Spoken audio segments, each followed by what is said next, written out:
Marcelino, I guess, in particular, that first half against Idaho on Saturday, I think until their last drive of the half, they had something like 10 total offensive yards. And I know Coach Allen said he would have liked to have seen a better finish to that first half. But just in general, did you feel like that, the way that most of that game went, particularly that first half went, was reflective of just kind of how comprehensive this defense can be in terms of stopping the run, forcing passing situations, creating turnovers, sacks, that kind of thing?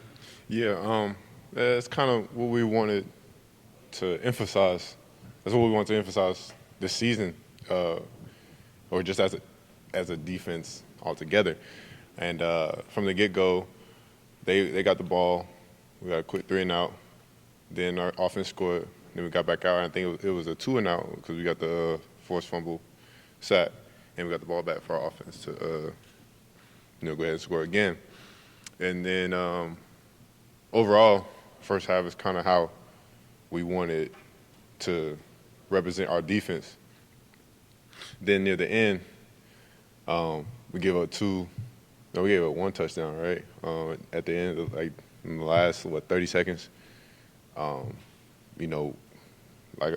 before, or like in any situation, we didn't want that to happen, but we learned from that mistake. It was really just a loss of focus at the last 30 seconds of the half, and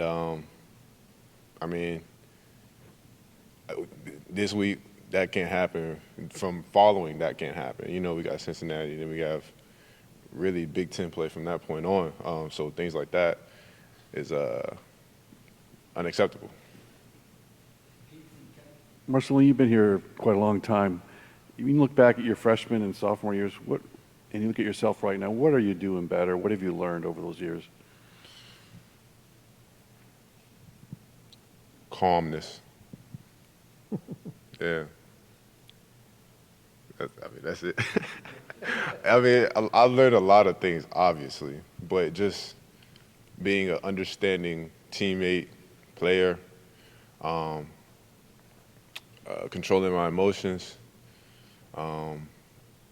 understanding when it's time to go, when it's time to listen, things of that nature. And so, regardless of what I leave regardless of how my time in Indiana ends, that's one thing that while I'm still here, I plan to emphasize on in regards to when I see things in my teammates that used to be me in a negative way, like as far as like maybe just being too emotional or being out of place in a certain call or in a certain play or whatever. And and I see myself, I'm like, dang, I used to do that my sophomore year. So I try to urge, bro, don't take the cheese, or, hold your emotions, man. Like people see that. Learn from me, so that's why I say just calmness. It really encompasses the things that I feel like I've grown while at Indiana. Yeah, 3 takeaways so far for the defense, all on fumbles. Surprising, no interceptions yet, or do you sense that quarterbacks are maybe being a little careful given, how many picks you guys had last year? Yeah, and that's kind of you can take it as a compliment if you're insinuating that the quarterbacks are being careful, but we still want to take the ball. Feel like those plays at Iowa you can go back to, be like, dang, we maybe could have took 1 or 2. No, for sure, because they was throwing it. And then even at Idaho, there's a few, we left on the table that, we need to emphasize on. So, new challenge, new week. Let's go do it. Good. Going back to something you mentioned just a few seconds ago about being calmer, having a greater sense of peace. Where did that come from? How has it manifested? Just that you can't, no matter how you plan things, it don't go your way. So, and it's not to say that you can't plan things, but to plan it and then stress on it, you're wasting your time. So I feel like early on, like I would plan, and then stress on it, like, I gotta do this, you know? But all the while, it's like we're here now, you know? Like the moment right now is what you should focus on.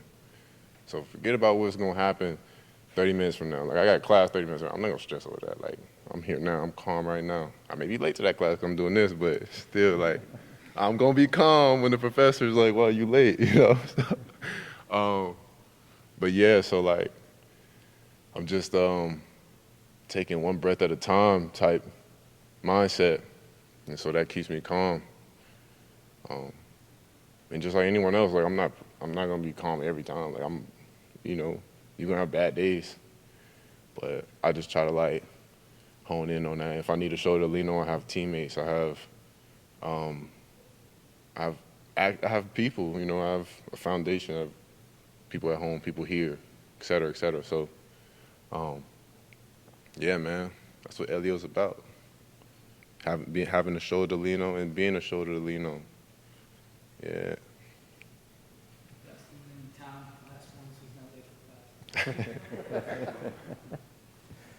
Just how much of a chance have you got to look at Cincinnati so far? What impresses you about Ritter in particular and that offense as a whole? Well, I can't. My bad, sorry. How much of a chance have you had to look at Cincinnati so far, and what impresses you about quarterback Ritter in particular and their offense as a whole?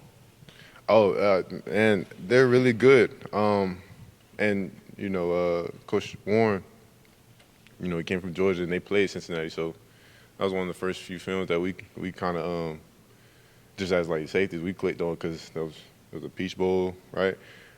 It was, 19-21. Like, it was really, like, close game the whole time. So we was watching that a lot, and they're very, you know, like they pop on screen. The quarterback, he's like 6'4", he's real tall, but when he wants to scramble, man, he can cover ground. Like, he can cover 5 yards a step, and he's fast along with that. So he's covering it like real quick. Their receivers, he throws to every single one of them, so you got to be alert. And then their running back, number 24, he got blazing speed too. So not only that he can come in and try to, you know, hit you with it, you know, with the shoulders, once he gets through that hole, he can burst. So they have a collective offensively and defensively, but I'm really focused on the offense, right? But I mean, that's what we're here for. It's competition, you know. So whether it's Cincinnati coming in on Saturday or Cleveland Browns coming in on Saturday, it's still a team. It's still gonna be competitive. Like, we're not backing down to nobody, and we gonna get it going. So we're gonna continue watching film. We're gonna continue preparing. It's gotta be our best week because it's the next week. It's the next game. It's the next team. So yeah, it's gonna be a great game, man. It's gonna be a lot of running. It's gonna be a lot of passing. That's what I expect because they can do it all. Like I just said, they have offensive threats on the receiving end, and they have a threat in the backfield. So yeah, man. You've played a lot of football here, but missed all of last year. So since we haven't talked to you since the summer, what has these first 2 weeks been like, being back out on the field, playing in real time, game speed and such? Are you picking right back up where you left off, or has there been a little bit of an adjustment? It's a mix because before I got hurt, I was with Kane Womack, and then I come back post injury. Now I'm with Shelton Warren. There's 2 different DCs. Same mindset as far as tackling and takeaway effort, obviously, but the way we schemed was a little bit different. So with Kane, we had a lot of eyes on the QB, a lot of zones, a lot of blitzing. And then with Coach Warren, it's the same concept, but it's more, at least in my end, it's like it's still blitzing. It's a lot of man now, a lot more man than usual. or than before. So like when I was preparing, I was like, I'm sorry, I zoned out. Oh yeah, but when I was preparing to come back, watching the defense last year, I was seeing like, Jamar Johnson like just in zone, just reading the quarterback, getting the easy pick, and Taiwan running around getting picked, and everybody getting picked. I'm like, oh man, I'm finna have my eyes on quarterback. I'm finna be picking everything. And then when I came back, it was more like I got my eyes on a man. Like I can't read looking at the quarterback. I gotta read a man. And so that was something I had to like shape my mindset too. Like, oh, like no, I can't be reading the quarterback much. I have to be reading the man. I have to have my technique on point. I have to chase this guy around everywhere. So that was about it. But like as far as getting on the field in Iowa, it was just like